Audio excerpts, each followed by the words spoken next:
Hi, and thanks for watching this overview of MeSA, that's Medication Safety Awareness.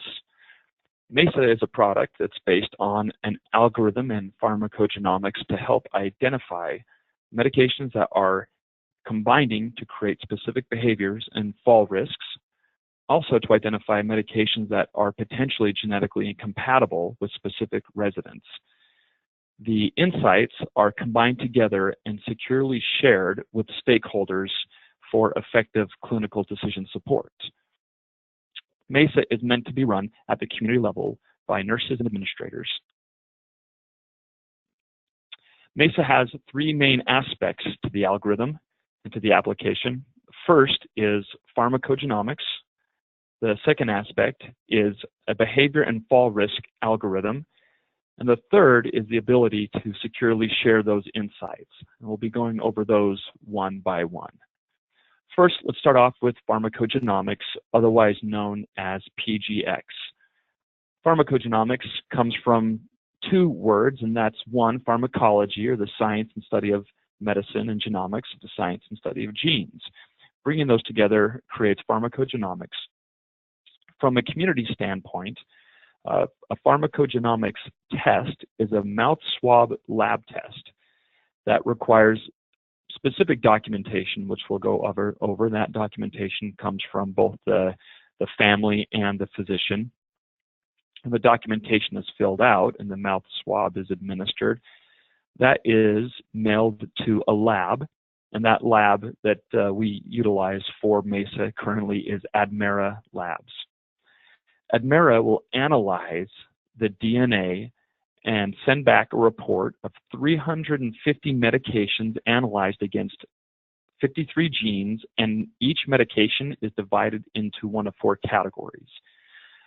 Category number one are going to be medications that are red or considered alternatives. These are medications which are genetically incompatible with the resident. That would result in a non-therapeutic response and also toxicity. So these considered alternative medications are ones to be avoided, and a corresponding list of medications with similar therapeutic value is provided for the prescriber or the physician.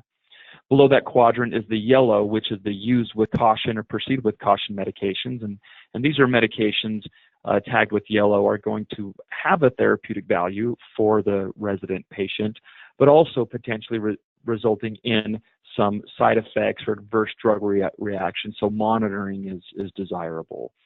The top right blue quadrant are medications that are to be prescribed in a certain dosage range, so that would be considered like a sensitivity medication. If you're looking at psychotropic medications, those are the dosage ranges to begin at, either on the higher spectrum or the lower spectrum, to more quickly get to the right amount, right dosage for the desired therapeutic response.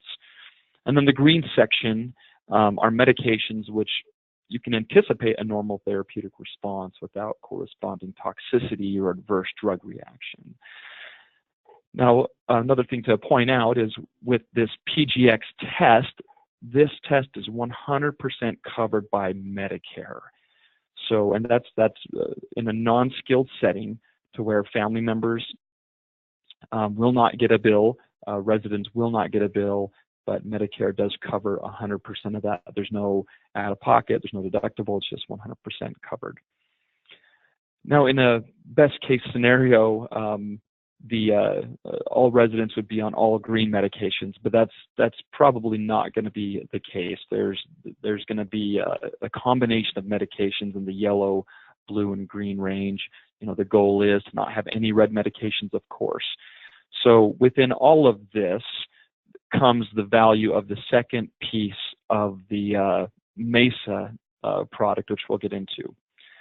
The documentation to do the pharmacogenomics are really three simple documents. There's the informed consent, which of course has to be signed by the responsible party, and that usually occurs during the admission process as part of the admission package. If we're just onboarding a community, we just have to reach out to the family members one by one and have them sign the consent documentation for Admera to be able to perform the analysis on the sample, and also the physician has to sign the informed consent. There's a lab requisition form, which is basically the lab order form where the physician is ordering the lab, indicating the need for it. And then there's medical necessity, which also is signed by the physician. The combination of these documents is what allows the lab to go through and actually analyze the results and produce the report back. The second piece of MeSA is the matching algorithm. And what this does is it takes the medications that a resident is on and matches those medications to observe behaviors and corresponding fall risks. And it actually does that in a matter of moments. So the algorithm itself is a geriatric-specific, research-based patented algorithm. And it does all the analytical work that a consultant pharmacist who's geriatric trained or a geriatric trained physician could do with 3 to 6 hours of work, and it just does it in pretty short order time. This produces a report which is shared via a HIPAA secure portal. So that sharing of the medications, the genetic conditions, the behaviors, and the fall risk come very concisely on an easy-to-use final MeSA report, giving real clear guidance and real clear insight to be shared with the stakeholders. That's with the primary care physicians, that's with the consultant pharmacists, and a way to provide pointed insight for clinical decision support. And it allows everyone to rally around data, to rally around very pointed information. So at the end of the day, the best outcome is that the residents are on a medication regimen to have the highest therapeutic value with the lowest possibility of an adverse drug event, a fall, or a side effect, according to the combination of medications they're on and their genetic predisposition. So that is MeSA, and we look forward to having everyone on board and to going through this process.